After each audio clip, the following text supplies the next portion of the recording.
બગદાણા, માયાભાઈ આહિર, જયરાજ આહિર અને નવનીત બાલદિયા, આ જે મુદ્દાઓ છે છેલ્લા 2-3 દિવસથી ગુજરાતની અંદર ચર્ચાનું કેન્દ્ર બન્યા છે. આ જે સમગ્ર મામલો છે એમાં એક પછી એક નવા સમાચારો જે છે એ કેસને લઈને જે અપડેટ છે એ સામે આવી રહી છે. કેસની અંદર આક્ષેપો કોળી સમાજ દ્વારા એવા થઈ રહ્યા છે કે આ જે આખો કેસ છે એમાં મુખ્ય સૂત્રધાર જે છે માયાભાઈ આહિર અને એમના પુત્ર જયરાજ આહિર છે, પરંતુ એમને ક્યાંક બચાવવાનો પ્રયાસ થઈ રહ્યો છે એવા આક્ષેપો કોળી સમાજના આગેવાનો કરી રહ્યા છે.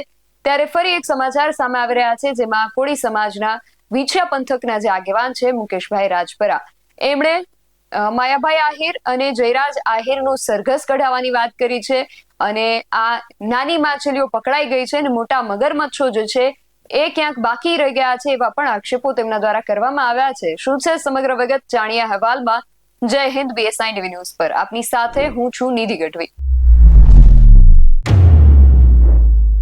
બગદાણામાં છેલ્લા 2 દિવસથી જે ચર્ચાઓ ચાલી રહી છે, નવનીત બાલદિયા નામના કોળી સમાજના એક વ્યક્તિ છે, એમના ઉપર હુમલો કરવામાં આવે છે એમના દ્વારા, અને એમના જે સમર્થકો છે, એમની આસપાસના લોકો છે, એમના દ્વારા શરૂઆતમાં એવા આક્ષેપ કરવામાં આવે છે કે આ હુમલો માયાભાઈ આહિર અને એમના પુત્ર જયરાજભાઈ આહિર દ્વારા કરાવવામાં આવ્યા છે.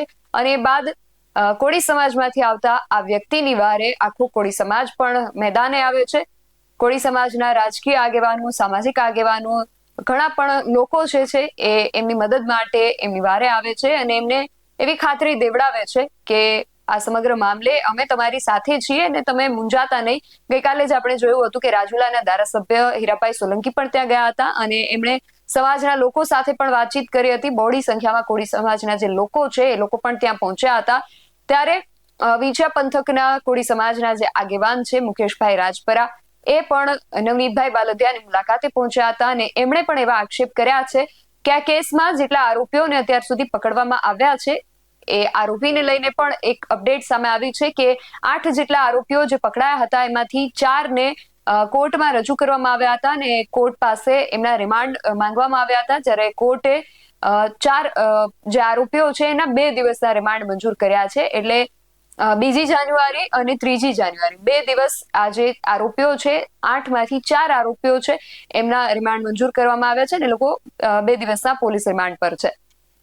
પરંતુ જે કોળી સમાજના આગેવાનો છે એમના દ્વારા એવા આક્ષેપો કરવામાં આવી રહ્યા છે કે આ બધી નાની માછલીઓ છે ને મોટા મગરમચ્છ જે છે એ આમાંથી ક્યાંક બચી રહ્યા છે, એમને બચાવવા માટેના પ્રયાસો થઈ રહ્યા છે. એટલા માટે આવું ન થાય અને એ સીધા માયાભાઈ આહિર અને જયરાજ આહિર ઉપર આક્ષેપ કરી રહ્યા છે. એમનું કહેવું છે કે માયાભાઈ આહિર અને જયરાજ આહિરનું પણ આ પ્રકારે રિકન્સ્ટ્રક્શન કે સરઘસ કાઢવું જોઈએ, કારણ કે આ હુમલા પાછળ મુખ્ય સૂત્રધાર એ છે. સૌથી પહેલા તો આગેવાન શું કહી રહ્યા છે એમને સાંભળીએ. ગુજરાતના બગદાણાના કોળી સમાજના સરપંચ નવનીતભાઈ પર માયા આહિર અને એના દીકરા જયરાજના લુખ્ખાઓ દ્વારા કોળી સમાજના યુવાન ઉપર જીવલેણ હુમલો કર્યો. ખૂબ અમે વખોડી કાઢી છે સમગ્ર ગુજરાતના કોળી સમાજ.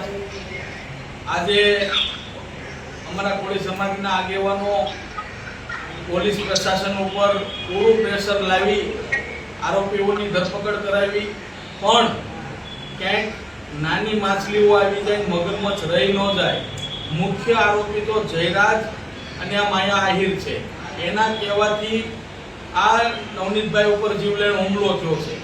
જેથી કરીને જ્યારે એને મારતા ત્યારે વિડીયોના માધ્યમથી પણ બતાવતા તો પોલીસ પૂરેપૂરી તપાસ કરે, કોને વિડીયો બતાવતા ક્યાંક એવું ન બને કે નાની માછલીઓ આવી જાય, મોટા મગરમચ્છ રહી જાય. તો એ 100% વિસ્તારની અંદર પણ આ જયરાજ અને એના લુખાઓનો આતંક છે. આ લોકોને કાયદા અને વ્યવસ્થાનું ભાન કરવામાં આવે અને આ બંનેને જાહેર રસ્તા ઉપર સરઘસ કાઢવામાં આવે એવી સમગ્ર ગુજરાતના કોળી સમાજની માંગ છે. અને જે જીવલેણ હુમલો કર્યો એનો વિડીયો પણ વાયરલ થયો. જેમ ઢોરને મારતા હોય જાનથી મારી નાખવા સુધીની કોશિશ કરેલી છે. તો પ્રથમ તો પોલીસ આની અંદર 307ની ગંભીર કલમ લગાડે, જીવલેણ હુમલો કર્યો છે. અને આ જે આરોપીઓને પકડ્યા એ સચોટ એની ઊંડાણપૂર્વક તપાસ થાય અને જયરાજ અને માયા આહિરને પણ એની અંદર ઉમેરવામાં આવે, કારણ કે મેન આરોપીઓ આ લોકો છે. એને જ્યારે ફોન કર્યો, એક તો જ્યારે સ્ટેજ ઉપરથી મોટી મોટી ફાકા બોલદારી મોટી વાતો કરે છે સંસ્કારની, પણ એના ખાટલે કોટ એના દીકરામાં જ સંસ્કાર નથી. જો એને એવું કહેવું જોઈએ તો એના જયરાજના દીકરાને એના બાપાને કહેવું જોઈએ તમારે જ આવું ન બોલવું જોઈએ, પણ બોલ્યા, માફી માંગી લીધી. ત્યાર પછી એના લુખાઓને મોકલી અને ભાઈ ઉપર જીવલેણ હુમલો કર્યો. કોળી સમાજ ક્યારેય સાખી લેવાના નથી. નવનીતભાઈ સાથે અને એના પરિવાર સાથે સમગ્ર ગુજરાતના કોળી સમાજ છે, અમારા આગેવાનો છે, અમે બધા છીએ.